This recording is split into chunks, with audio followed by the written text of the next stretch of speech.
चलो जहाजपुर। दो मित्र एक ही कॉलेज में एक साथ पढ़ते थे। अधिक स्नेह था समय। छुट्टियों का समय आया तो जो अमीर मित्र था उसने गरीब मित्र से कहा, चलो मेरे साथ इस बार मेरे घर में छुट्टियां व्यतीत करना, फिर वापस यहीं आ जाएंगे। वो चला गया। धनवान मित्र के यहाँ बहुत सारे नौकर चाकर थे, बहुत सारे घोड़ा गाड़ी थे, बहुत बड़ा आलीशान बंगला था। वो गया, उसने कहा वाह, आनंद आ गया।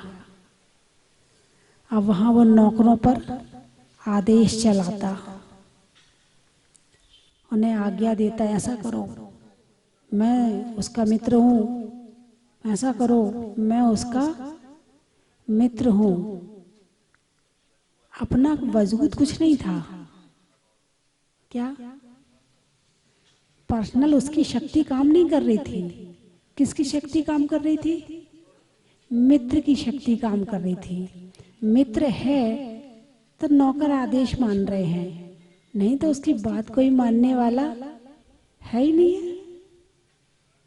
8 दिन वहां रहा। 8 दिन के बाद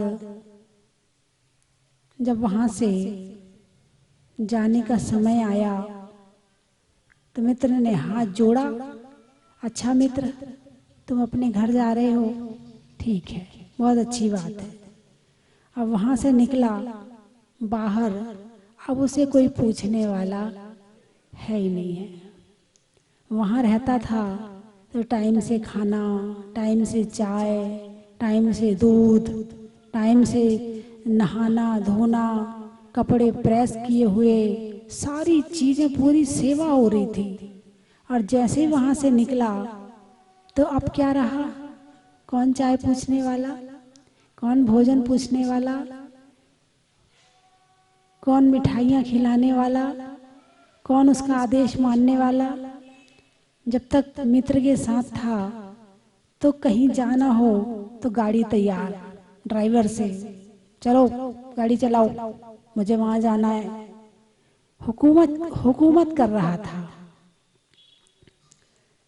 कल 12 भावना पढ़ रही थी, उसमें संसार भावना में आया, जन्म मरण और जरा रोग से सदा दुखी रहता, द्रव्य क्षेत्र और काल भाव भव परिवर्तन सहता, छेदन भेदन नरक पशु गति बध बंधन सहना, और राग उदय से दुख सुरगति में कहाँ सुखी रहना। सुरगति यानी देवगति। फिर उसमें जो लाइन आई है वो दिल को छूने वाली है, भोगी पुण्य फल हो एक इंद्री। क्या कहा है? भोगी पुण्य फल हो एक इंद्री, क्या इसमें लाली, कुतवाली दिन 4 वही फिर खुरपा रुजाली। शायद आपको, आप पढ़ते तो होंगे इस लाइन को, मगर अर्थ नहीं समझा होगा कभी इसका। बड़ा गहरा अर्थ है इसका कि भोग पुण्य फल, पुण्य का फल भोगने के लिए स्वर्ग जाते हैं, पाप का फल भोगने के लिए नरक और पशु गति में जाते हैं। और मनुष्य गति में पुण्य भी है और पाप भी है, दोनों है। यहाँ उपार्जित भी करते हैं और यहाँ भोगते भी हैं, लेकिन स्वर्ग में पुण्य का फल ज्यादा भोगते हैं। तो स्वर्ग की बात लिखी है कि जो स्वर्ग के देवता होते हैं, जब तक स्वर्ग में रहते हैं खूब भोग भोगते हैं, खूब वहां पर मौज मस्ती करते हैं, खूब क्रीड़ा करते हैं, खूब सुखी रहते हैं, पुण्य का फल भोग रहे हैं। क्या कर रहे हैं? पुण्य का फल भोग रहे हैं। भोग पुण्य फल हो एक इंद्री। जो देवतागण स्वर्ग में रहकर केवल पुण्य का फल भोगते हैं, केवल वहां पर भोगों में लगे रहते हैं, वहां रह करके धर्म नहीं करते हैं, वहां रह करके वो, वहां भी धर्म होता है, ये मत सोचो कि स्वर्ग में धर्म नहीं होता है। मैंने बताया था आकृतिम चैत्यालय स्वर्ग में कितने हैं। स्वर्ग में आकृतिम चैत्यालय हैं, वहां पर बने बनाए हैं, वहां किसी ने चैत्यालय बनाए नहीं। चैत्य यानी प्रतिमा, चैत्य यानी प्रतिमा, और जहां प्रतिमा रहती है जिस आलय में उसे कहते हैं चैत्यालय, है ना। हमारे यहाँ चैत्यालय उसे कहते हैं जहां 9 इंची से कम की प्रतिमा होती है, शिखर नहीं होता है, उसको चैत्यालय कहते हैं। और जहां इससे ज्यादा होता है उसे मंदिर कहते हैं। लेकिन आकृतिम जिन प्रतिमा जहां रहती हैं उन्हें चैत्यालय शब्द भी कहा जाता है और जिनालय शब्द भी प्रयोग किया जाता है। तो स्वर्ग में बहुत करोड़ों की संख्या में चैत्यालय है, करोड़ों की संख्या में, और वहां 9 इंची की प्रतिमा नहीं है। उस मंदिर में, उस जिनालय में 500 धनुष की प्रतिमा है। कितनी? एक धनुष कितने का? 4 हाथ का एक धनुष। कितना? 4 हाथ का एक धनुष और 1.5 फुट का एक हाथ। तो एक धनुष कितने का हुआ? 6 फीट का, है ना। अब 500 धनुष की प्रतिमा है, 3000 फीट। समझ गए? प्रतिमा कितनी बड़ी है? 3000 फीट। और एक एक मंदिर में एक एक प्रतिमा नहीं है, 108 प्रतिमाएं हैं। और उन 108 प्रतिमाओं में के सामने 108 अष्टमंगल रखे हैं, 108 झालर हैं, 108 घंटे हैं, 108 ध्वजाएं हैं, हाँ 1008 ध्वजाएं हैं। तो वहां पर मतलब बहुत विशाल है। उसकी चर्चा मैं बाद में करूंगी, अच्छे से बताऊंगी किसी दिन। तो स्वर्ग में आकृतिम जिनालय हैं, जो देवता सम्यक दृष्टि होते हैं, जो देवता धर्मात्मा होते हैं, जो यहाँ से विशेष धर्म करके स्वर्ग जाते हैं, वो वहां जाकर भी भगवान की पूजा करते हैं, वहां जाकर भी भगवान की आराधना करते हैं, भक्ति करते हैं वहां जाकर भी। और जब वहां जाकर भक्ति करेंगे तो यहाँ आकर बहुत अच्छे परिवार में पैदा होते हैं, बहुत अच्छे जैन कुल में पैदा होते हैं, फिर वो यहाँ फिर और धर्म करते हैं, फिर स्वर्ग जाते हैं, फिर और ऊपर के स्वर्गों में जाते हैं, फिर आते हैं, फिर धर्म करते हैं, दीक्षा लेते हैं, फिर और साधना तपस्या करते हैं, फिर ऊपर और ऊपर के स्वर्गों में जाते हैं, फिर आते हैं, फिर और साधना करते हैं और तपस्या करते हैं, और एक दिन वो निर्वाण को प्राप्त हो जाते हैं। लेकिन जो स्वर्ग में जाकर केवल भोग भोगते हैं, स्वर्ग में जाकर केवल भोग भोगते हैं, वो जीव मर करके, वो देवता मर करके एक इंद्री में जन्म लेते हैं। एक इंद्री जानते हो? पृथ्वी, जल, अग्नि, वायु और वनस्पति। वो वनस्पति कायिक बनते हैं। क्या बनते हैं? वनस्पति कायिक बनते हैं। मरकर भये पेड़ पतियां, ना मानी जिन्हें वाणी की बतियां। एक भजन सुना ना, हमने तो घूमी 4 गतियां, ना मानी जिन्हें वाणी की बतियां। हमने तो घूमी 4 गतियां, ना मानी जिन्हें वाणी की बतियां। जब स्वर्ग का देवता धर्म ना करे तो क्या बनता है? एक इंद्री वृक्ष बनता है। भोग पुण्य फल हो एक इंद्री, क्या इसमें लाली, कुतवाली दिन 4 वही फिर खुरपार उजाली। अब ये कुतवाली क्या होती है जानते हो आप लोग? कुतवाली जानते हो? अरे पहले के समय में जो थाना होता है ना, उसे कोतवाली कहते थे। हाँ, इसमें कुतवाली शब्द प्रयोग किया। वो तो भाषा का बिगाड़ना तो हमारा पहला धर्म है, और जैसा बोलते हैं वैसा लिखते हैं। तो कोतवाली ना लिख के कुतवाली लिख दिया उसमें। कुतवाली दिन 4 वही फिर खुरपार उजाली। तो वहाँ कुतवाली में कोतवाल होता है, वहाँ का जो हेड होता है वो कोतवाल होता है। अब क्या होता वो मुझे पता नहीं, उसको इंग्लिश में नाम दे दिया होगा।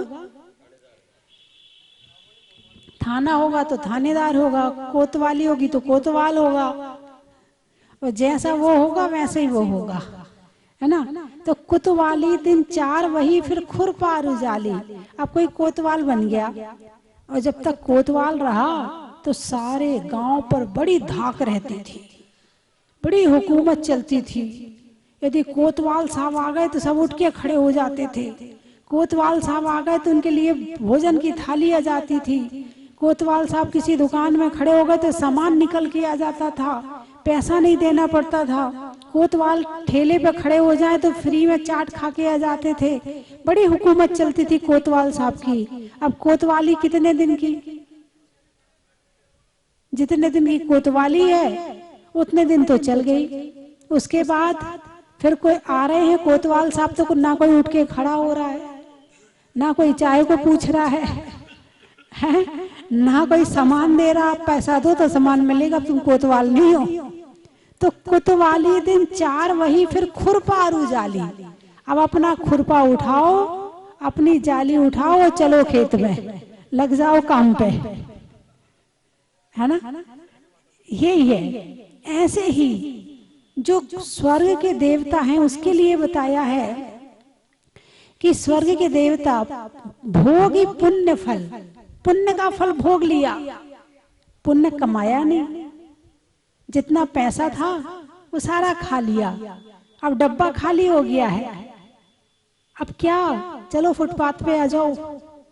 अब तुम्हें मकान में रहने, होटल में रहने के लिए मिलने वाला नहीं, अब सुविधाएं मिलने वाली नहीं है। क्यों? क्योंकि पुण्य का पैसा खत्म हो गया है। तो स्वर्ग के जो देवता होते हैं मर करके क्या बनते हैं? वृक्ष बन जाते हैं। क्या बन जाते हैं? वृक्ष बन जाते हैं। वो उनको अवधियान होता है, और उनके मरने के पहले 6 महीने पहले उनके गले की माला मुरझा जाती है। क्या होता है? हाँ, जब उनकी मृत्यु आने वाली होती है तो 6 महीने पहले उनके गले में जो माला पड़ी होती है वो मुरझा जाती है। उसके मुरझाने से उन्हें पता चल जाता है कि अब मेरा केवल 6 महीने का प्रवास इस स्वर्ग में बचा है, इसके बाद मुझे इस स्वर्ग छोड़ करके धरती पर जाना पड़ेगा। अब वो देखता है कि मैं मर करके कहाँ जाऊंगा, तो पता चलता है कि मर करके मैं पेड़ बनूंगा। ओहो, ये क्या हुआ? मैं देवता, सारी जिंदगी हुकूमत चली, सारी जिंदगी ऐशो आराम की जिंदगी जी, सारी जिंदगी कभी भगवान का नाम भी नहीं लिया, सारी जिंदगी बस भोगों में बिता दी। अब मर करके मुझे पेड़ बनना पड़ेगा। ओहो, ये तो मामला बड़ा गड़बड़ हो गया। अब वो देवता रोता है, बिलखता है, परेशान होता है, और वहाँ का जो इंद्र होता है उससे कहता है कि हे देवेंद्र, मुझे बचा लो, मैं पेड़ नहीं बनना चाहता हूँ। अब मैं यहाँ रहूंगा तो धर्म करूंगा, अब मैं पूजा पाठ करूंगा, अब मैं भक्ति करूंगा, अब मैं अब कुछ नहीं छोड़ूंगा, अभी बचा लो, लेकिन आप ये पेड़ बनने से मुझे बचा लो।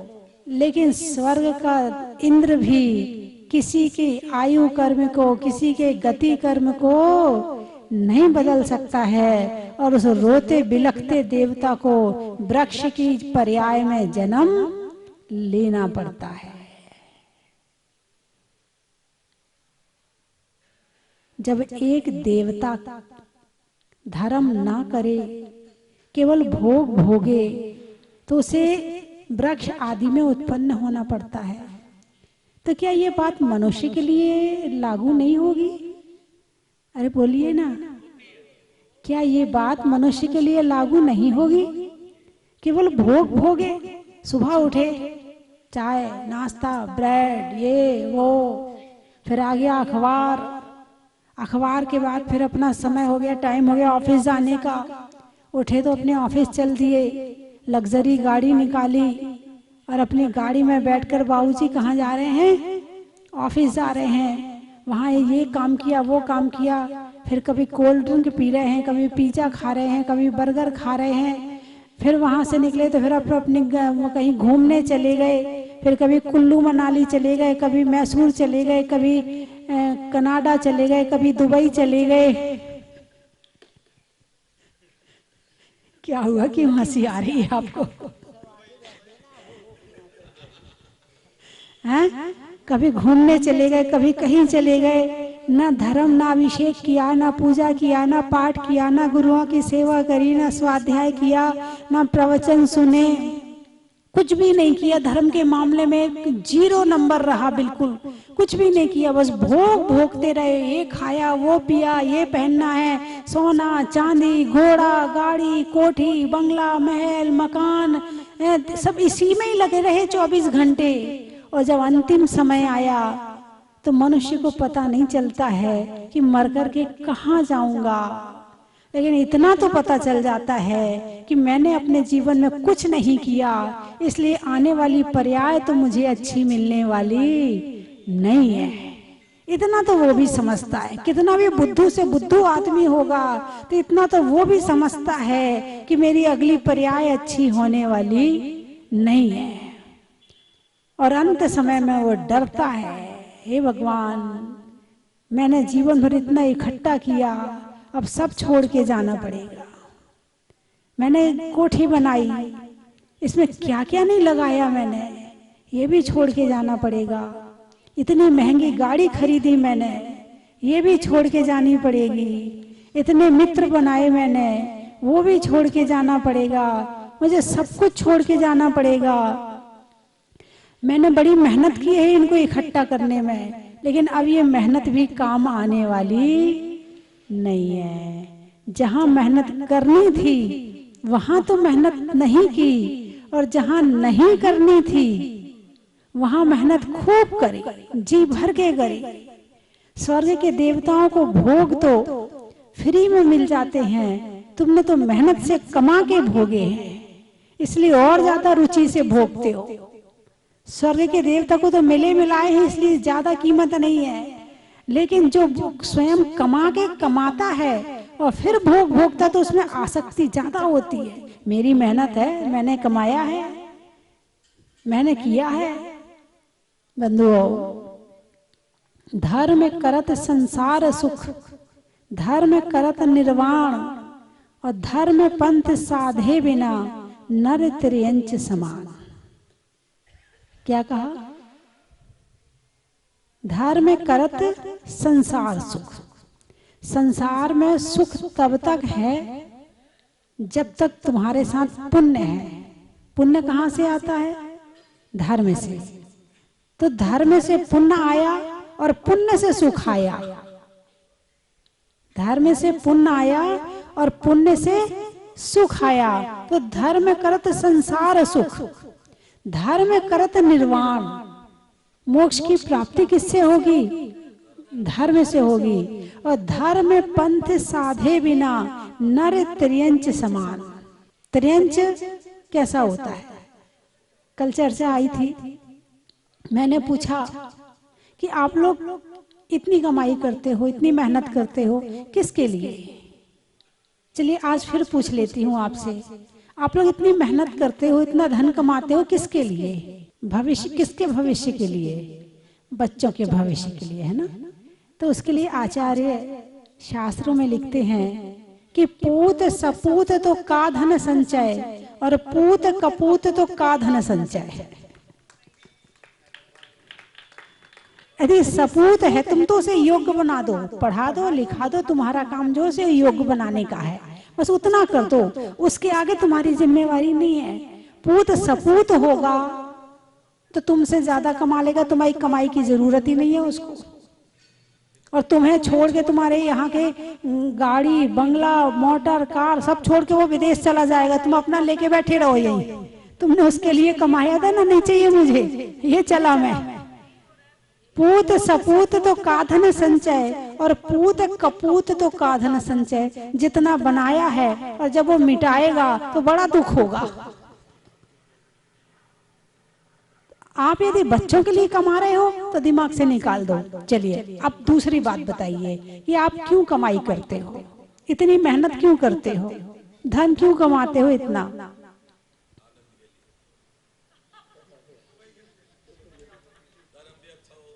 अरे बोलिए ना जोर से। जीवन यापन के लिए। जीवन यापन में थोड़ा कोई एक आध नाम, मतलब जीवन यापन में पेट भरना, क्या किस लिए? नहीं, अभी मेरे सामने धर्म वाली बात तो मत करो। ये तो घर में तुम जर रहोगे ना तब पता चलेगा कि मुझे देख के धर्म याद आता है। जब साधु संतों को देखते हो, हाँ भाई धर्म तो थोड़ा बहुत करना चाहिए, चलो माता जी को बदनामी कर लेते हैं। सांसारिक व्यवस्थाओं के लिए, धर्म के लिए। हाँ, जितने लोग मेरे सामने बैठे हैं सब ऐसे लोग बैठे हुए हैं कि जो धर्म और श्रावक अवस्था का पालन करते हैं। आप लोग जितने मेरे सामने, जिनको मैं जानती हूँ, उनके चेहरे से को मैंने हमेशा जयपुर में सबसे आगे देखा इन लोगों को। और इनके ये मंदिर भी जाते हैं, अभिषेक भी करते हैं, पूजा भी करते हैं, दान भी करते हैं, छठ आवश्यक का पालन करते हैं ये। लेकिन कल मेरे पास जो उत्तर आया था, वो उत्तर ये आया था कि पेट भरने के लिए कमाते हैं। किस लिए कमाते हैं? पेट भरने के लिए। तो पेट तो जो जिनके मकान दुकान नहीं है उनके भी भर जाते हैं।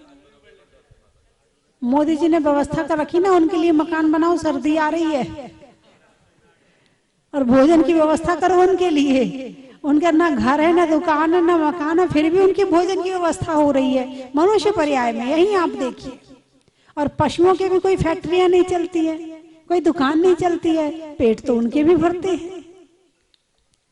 तो चलिए, धन कमा रहे हैं। वर्तमान परिस्थिति में आप श्रावक हैं, गृहस्थ हैं। गृहस्थ में रहने के लिए धन जरूरी है।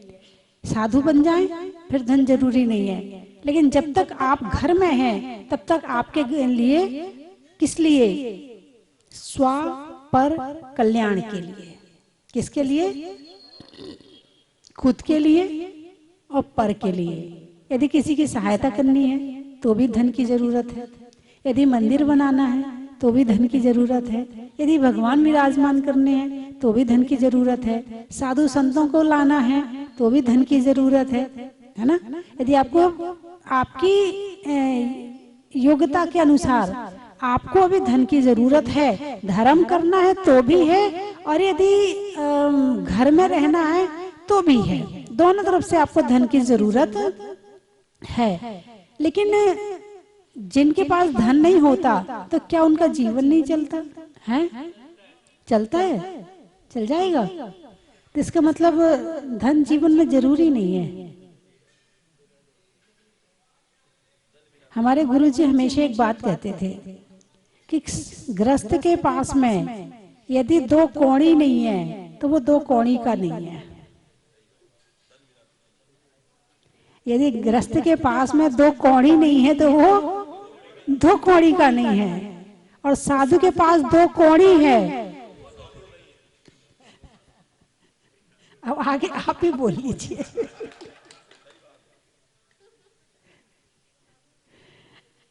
तो ये आप गृहस्थी हैं, आपको जरूरी है। लेकिन घर में रहकर इस धन के बीच में, इस सब ऐशो आराम के बीच में धर्म को भूल मत जाना। यदि वो भूल गए तो जब देवता को, स्वर्ग के देवता को एक इंद्री बनना पड़ा है तो मनुष्य की क्या बात है? वो कौन सा अलग से आया है? उसको भी ऐसी ही दुर्गति में जाना पड़ेगा। एक राजा था, वो मर गया, उसका बेटा नहीं था। लोगों ने कहा कि भाई क्या करें? बोलो ऐसा करते हैं कि 6 महीने के लिए एक एक व्यक्ति राजा बन जाए। बोले ठीक है, लेकिन राजा बन जाएंगे फिर यहीं रहेंगे तो राजा से छोटे थोड़ी बन के रहेंगे, फिर वो बड़ा होना पड़ेगा। बोले ऐसा करते हैं, इसके बाद समुद्र में पटक देंगे उसको। जो समुद्र में मरने के लिए तैयार हो वो राजा बने। फिर भी बहुत से हिम्मत वाले थे, मरेंगे तो मरेंगे, 6 महीने के लिए राजा बन तो जाएं।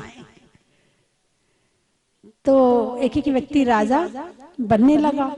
अब बनने लगा तो जब तक वो राजा बनता तब तक तो बड़ा खुश रहता, और जैसे वो समुद्र में पटकने का नंबर आता तो खूब रोता और उसे ले जाके समुद्र में पटक देते। एक राजा जब बना वो, तो उसने राजा बनने के बाद समुद्र के उस पार खूब सामान भेज दिया, वहां पे खूब लोगों को भेज दिया, परिवार को भेज दिया, कोठी बनवा ली, बंगला सब काम करवा लिया, पूरा शहर बसा लिया वहां। और जब वो वहां उसको राजगद्दी से उतारा गया तो बोले भाई देख, तुम्हें समुद्र में पटकना है ना, ठीक है पटक दो। वहां उसको उठाने वाले थे, उसको झेलने वाले थे, उसके लिए जहाज लेके तैयार खड़े थे कि जैसे ही पटकेंगे हम निकाल लेंगे और वहां पर ले जाएंगे। तो उसको 6 महीने का राज्य मिला था। उस 6 महीने के राज्य में उसने अपना राज्य भी किया और आने वाले समय की भविष्य की तैयारी भी करी। ऐसे ये जो जीवन मिला है ना, ये भी 6 महीने का राज्य है।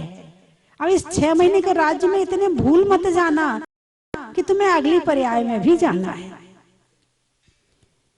तो यहां रहकर वहां की तैयारी करो, और नहीं करोगे तो यहाँ तो तुम रह लोगे ठीक से, लेकिन भविष्य में यदि तुमने तैयारी नहीं करी तो फुटपाथ पर रहने में किसी को आनंद नहीं आता है। ये घर आज मिला है, कल नहीं रहेगा। कल कहाँ रहोगे उसकी भी चिंता करना है। जब अपने बच्चों की चिंता करते हो, अपने बड़ों की चिंता करते हो, अपने भविष्य की चिंता करते हो, अपने भविष्य के लिए क्या क्या कहाँ पैसा जमा करते हो, बीमा करवाते हैं। क्या करवाते हैं? LIC। हाँ वो, अब मुझे तो ये नाम ही नहीं आते, मुंह पे शब्द ही नहीं आते मेरे तो ये सब। तो तुमने LIC करवाई, दुनिया भर का करवाया कि जब 25 साल बाद मुझे इतना पैसा मिलेगा, फिर मेरी जिंदगी अच्छी हो जाएगी, अभी ही तो है, आगे का क्या पता रहे ना रहे। जब तुम इस जन्म की में ऐसा सोचते हो तो अगला जन्म है या नहीं, पहले तो ये सोचो। मैं 3 चीजें बोलूंगी, आपको कहना बड़ा ही महत्व है। जीवन में आयु का, जीवन में आयु का, और सांस लेने के लिए वायु का, तीसरा भी तो आने दो, और पक्षियों में जटायु का, स्वभाव में नर्म का, भोजन में गर्म का, और जीवन में धर्म का। हिंदी में मात्रा का, स्कूल में छात्रा का, और साधु संत के साथ चलने में पद यात्रा का। कुछ लोग सोचते थक जाएंगे, अरे थक जाएंगे तो सो जाना, तेल लगा लेना, लेकिन चलने से क्यों डरते हो? बिहार जरूर करवाना चाहिए, जरूर करवाना चाहिए। एक तीर्थ यात्रा का पुण्य मिलता है, एक सम्मेय शिखर की वंदना का पुण्य मिलता है, एक ही पैदल बिहार करने में। एक एक दिन का बिहार कौन कौन करवाएगा? हाथ उठाओ, मैं देख रही हूँ। एक एक दिन का, कहीं किस रास्ते में कहीं भी आ जाना एक दिन के लिए। उत्तम चंद जी, आपका नंबर तो सबसे आगे है, अच्छे से हाथ उठाओ, मैं देख रही हूँ। जब तक सबको देख न लूं हाथ नीचे नहीं करना। हाँ, महिलाएं बड़ी पीछे हैं, इनके पास गाड़ी ना हो तो ये मंदिर भी नहीं जाते हैं। ये बिहार क्या करवाएंगे? जो बिहार करवाएगा वो मंदिर भी जाएगा। अनाज में दाने का इनाम में पाने का, और साधु संत का बिहार करवाने का। गाने में सुर का, रिश्तों में ससुर का, और आने वालों में जयपुर का। आज तो कोई बाहर वाला तो होगा नहीं, केवल जयपुर वाले ही होंगे, मुझे ऐसा लग रहा है। जनवरी में जाड़ा का, जाड़े में काढ़ा का, और आने वालों में भीलवाड़ा का।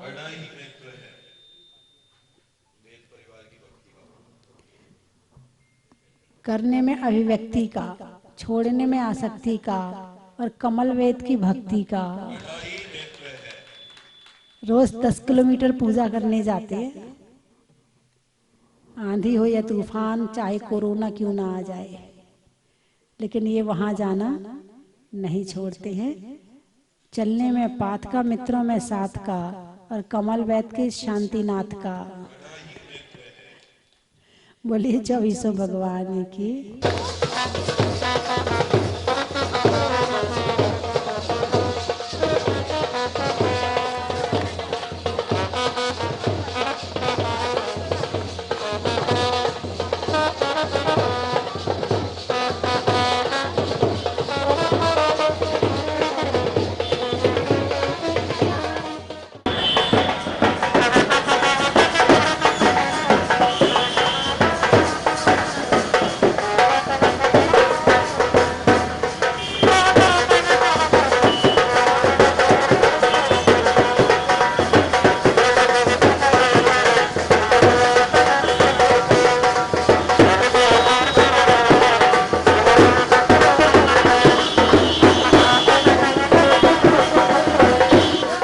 अकेले अपने हाथों से जो ये मंदिर बनाया है, ये अपने आप में एक चमत्कारिक है। मैं इसको एक चमत्कार मानता हूँ, क्योंकि किसी ने मंदिर जरूर बनाए हैं, लेकिन गुरु माता को किसी का सपोर्ट नहीं था। आज के 5 साल पहले भी मैं आता था। जब मैं 2012 में माता जी से मिला था, तब यहाँ पे एक सीमेंट के रूम में मैंने माता जी को सूते हुए देखा है। जब वहाँ पे वो सूते थे उस समय, और मतलब भक्त आते थे जाते थे, लेकिन उस समय कोई पैसे का या किसी तरह का कोई भी कुछ भी नहीं था। और बाबा का चमत्कार गिनो, माँ का आशीर्वाद गिनो, या इस तरह का पवित्रता गिनो, या अपने सब भक्तों का उद्धार गिनो कि गुरु माँ ने आज इतना सरस, इतना सुंदर मंदिर अपने लिए सुरक्षित बना दिया, और वो भी इतने कम समय में, 5 साल में। मतलब आज विद्यासागर जी महाराज के वहाँ तो भक्तों की लाइन लगती है, पैसे देने वालों की लाइन लगती है, सुधा सागर जी महाराज के वहाँ लाइन लगती है, लेकिन गुरु माँ का उस समय हाथ पकड़ने वाला कोई भी नहीं था। सिर्फ एक ही थे, उनको एक ही आस्था थी, मेरा प्रभु, मेरा प्रभु। और वही प्रभु ने उनकी ऐसी भैया बहाल लगाई कि आज पूरा जग इसको देख रहा है। शायद बरसों तक माता जी का नाम रहेगा, यही मैं कह सकता हूँ। इससे ज़्यादा और मैं क्या कहूँ। ऐसी गुरु माँ को भी मैं प्रणाम करता हूँ। नमन मेरा।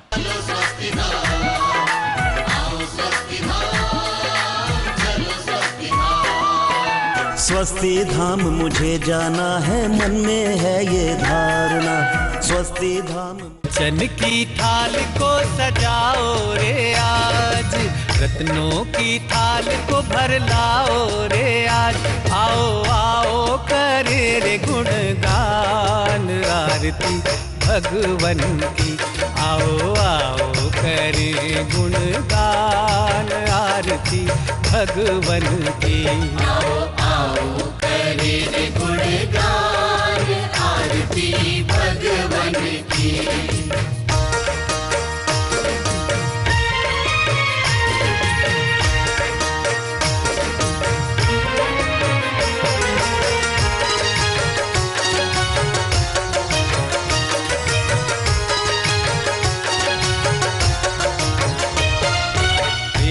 सुमित्र के राज दुलारे, माँ पद्मा जी के नैनों के तारे। पिता सुमित्र के राज दुलारे, माँ पद्मा जी के नैनों के तारे।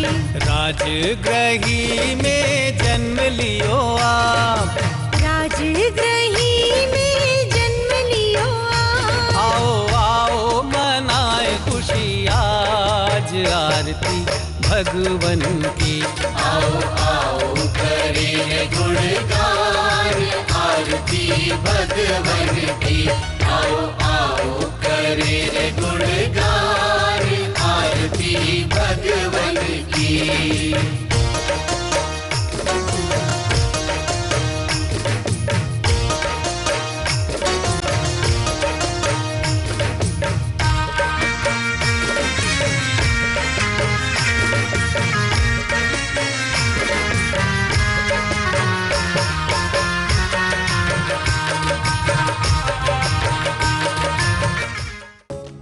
परम विदुषी लेखिका गणिनी आरिका रत्न श्री 105 स्वस्ति भूषण माता जी, जिन्होंने मात्र 20 वर्ष में 100 से भी अधिक किताबें लिखकर जैन समाज को अनूठा योगदान दिया है।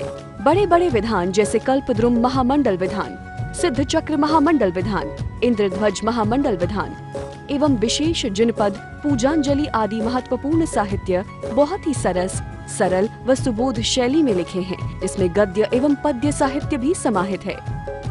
इन महान साहित्यों को पढ़कर आप भी अपने ज्ञान का विकास कर सकते हैं। साहित्य प्राप्त करने हेतु आज ही संपर्क करें।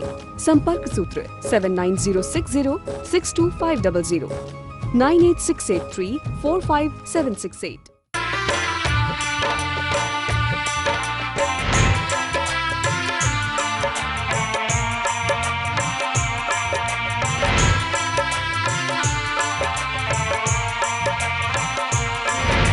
चलो रे चलो चलो चलो रे चलो चलो जहाज